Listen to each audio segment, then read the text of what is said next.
નમસ્કાર, આપ જોઈ રહ્યા છો સીએનસીસી ગુજરાત. શ્રી રણછોડરાયજીનો પાટોત્સવ ઉજવાયો ગઈકાલે તારીખ 16/2/2024 શુક્રવાર મહાસુદ સાતમના રોજ સિદ્ધપુર નગરમાં મધ્યમાં મંડી બજાર સ્થિત પૌરાણિક શ્રી રણછોડરાયજી ભગવાનનો પાટોત્સવ પરંપરાગત ઉજવવામાં આવ્યો, જેમાં મહાપૂજા, શણગાર તેમજ ભજન કીર્તન પણ કરવામાં આવ્યા હતા.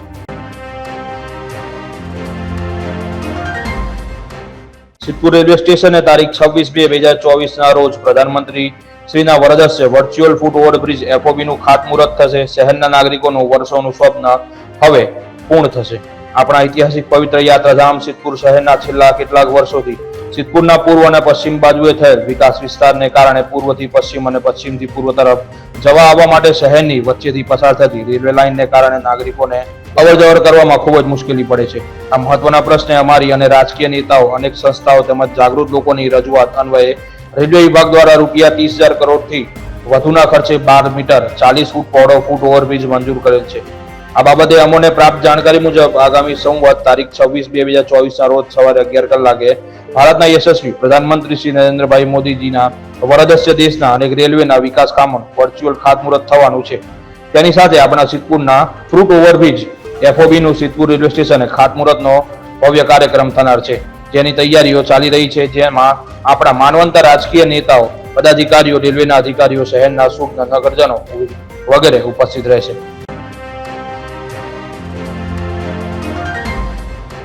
પાટણ જિલ્લા કાનૂની સેવા સત્તા મંડળ પાટણ તથા તેના તાબાની તમામ તાલુકા કાનૂની સેવા સમિતિઓ દ્વારા પાટણ જિલ્લા તથા તાલુકાની તમામ કોર્ટોમાં આગામી તારીખ 9/3/2024 ના રોજ નેશનલ લોક અદાલતો યોજાશે. આ લોક અદાલતમાં સમાધાન લાયક ફોજદારી કેસો, નેગોશિયેબલ ઇન્સ્ટ્રુમેન્ટ એક્ટને લગતા કેસો, વાહન અકસ્માતને લગતા કેસો, મંજૂર તકરારને લગતા કેસો, લગ્ન જીવન તકરાર કે પરિવાર તકરારને લગતા કેસો, બેંકનું અન્ય દાવાઓ, દીવાની કેસો વગેરે સમાધાનને લાયક તમામ પ્રકારના કેસો અને નેશનલ લોક અદાલતમાં મૂકી શકાય છે.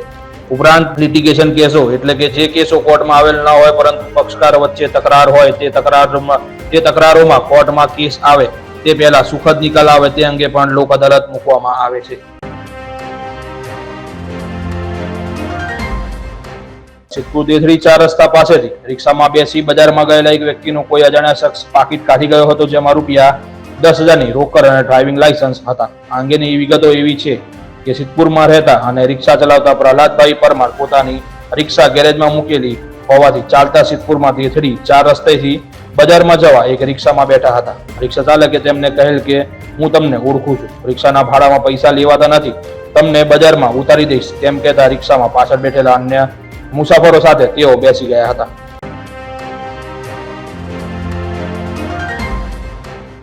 પાટણ માર્કેટ યાર્ડ ખાતે હાલમાં રાયડા અને એરંડાની મબલક આવક થઈ રહી હોય છેલ્લા 2 દિવસથી અંદર રાયડાની 20,000થી વધુ બોરીની આવક થવા પામી છે, તો એરંડાની પણ 11,000 બોરીની આસપાસ આવક થઈ હોવાનું જાણવા મળ્યું હતું. પાટણ માર્કેટ યાર્ડમાં રાયડાના ભાવ રૂપિયા 721 રૂપિયાથી લઈને 1,041 રૂપિયા સુધીનો રહ્યો છે, જ્યારે એરંડાનો ભાવ રૂપિયા 1,080 થી રૂપિયા 1,043 નો રહેતા આ ખેડૂતોને પોતાના રાયડા અને એરંડાના ઉત્પાદનના પોષણક્ષમ ભાવ મળતા ખેડૂતોના ચહેરા પર ખુશીની લહેર જોવા મળી હતી. આ સાથે પાટણ માર્કેટ યાર્ડમાં જીરું, વરિયાળી, સરસવ, તલ, ઘઉં, જુવાર, બાજરી, બંટી, રાજકા બાજરી, રાજગરો અને કપાસની પણ આવક થઈ રહી હોવાનું પાટણ માર્કેટ યાર્ડના ચેરમેન સ્નેહલભાઈ પટેલે જણાવ્યું હતું.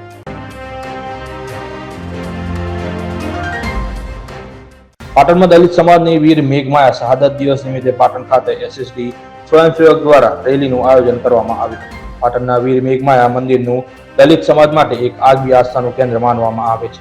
પાટણથી થોડે દૂર વીર મેઘમાયા મંદિર આવેલું છે, જેમાં તમામ ભીમ સૈનિક ઉપસ્થિત રહી કાર્યક્રમને સફળ બનાવ્યો હતો. મેઘમાયાની વાત એવી છે કે જ્યારે સિદ્ધરાજ જયસિંહ રાજ કરતા ત્યારે તે સમયે ગુજરાતનો સુવર્ણકાળ તરીકે ઓળખાતો. પાટણ ખાતે તેમને સહસ્ત્રલિંગ તળાવ બનાવેલું.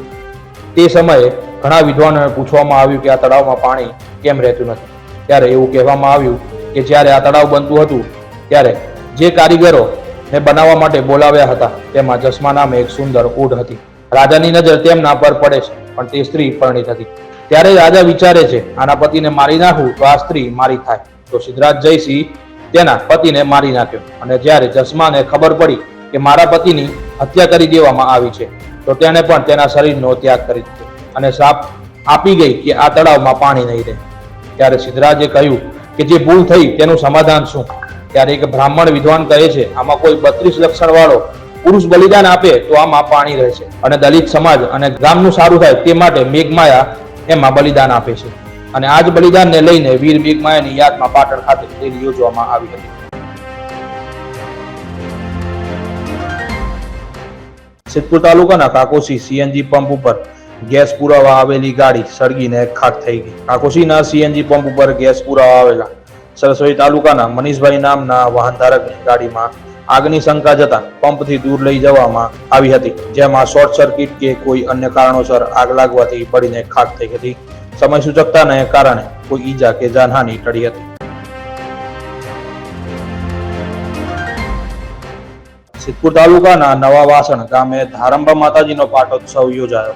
પવિત્ર યાત્રાધામ વિકાસ બોર્ડના સચિવ અને જિલ્લા પુરવઠા અધિકારી ઉપસ્થિત રહ્યા.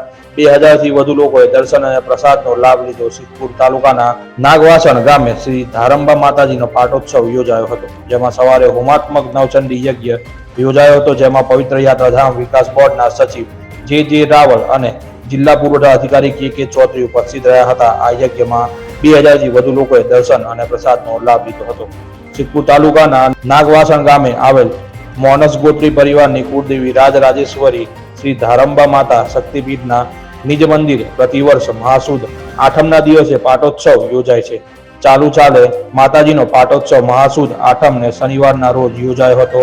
તે નિમિત્તે નિજ મંદિરે માતાજીને સવારે મહાપૂજા કરી ફૂલોથી શણગારાયા હતા. ત્યારબાદ માતાજીનો હોમાત્મક નવચંડી યજ્ઞ કરાયો હતો. આ યજ્ઞના યજમાન તરીકે આનંદભાઈ રમેશચંદ્ર ઠાકર પરિવાર સાથે બિરાજમાન થઈ યજ્ઞ સંપન્ન કર્યો હતો.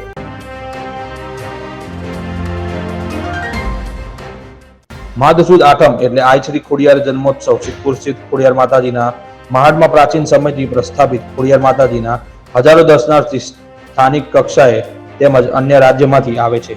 સાથે આ શુભ દિને શ્રી પિયુષભાઈ ત્રિવેદીના ભજન તેમજ માતાજીની ફૂલવાડીનું આયોજન કરવામાં આવે છે. મહોલ્લાના સ્થાનિક લોકોનો સંપર્ક કરતા માલુમ પડ્યું કે માતાજી હરગોવનદાસ કાલિદાસ શુક્લ પુરાણી જે ખૂબ મોટા જ્યોતિષ શાસ્ત્ર હતા, તેઓના સ્વપ્નની અંદર આવીને માતાજીની સ્થાપના કરવા માટેનું આહવાન કરેલું હતું. માતાજીના આજ્ઞાથી હરગોવનદાસ શુક્લ અને મહોલ્લાના 2 અન્ય વડીલો સાથે ચર્ચા કર્યા બાદ અહીં ખોડિયાર માતાજીનું પ્રતિષ્ઠાનું ભવ્ય આયોજન આથી વર્ષો પહેલા કરવામાં આવ્યું હતું. માતાજીના કેટલાક ભક્તો તો એવા પણ છે કે જેઓએ આ મંદિર જોયું પણ નથી. એવા ભક્તોના સ્વપ્નમાં માતાજી આવીને દર્શન માટેની પ્રેરણા પૂરી પાડે છે, સાથે કાર્ય પણ પૂરું કરે છે.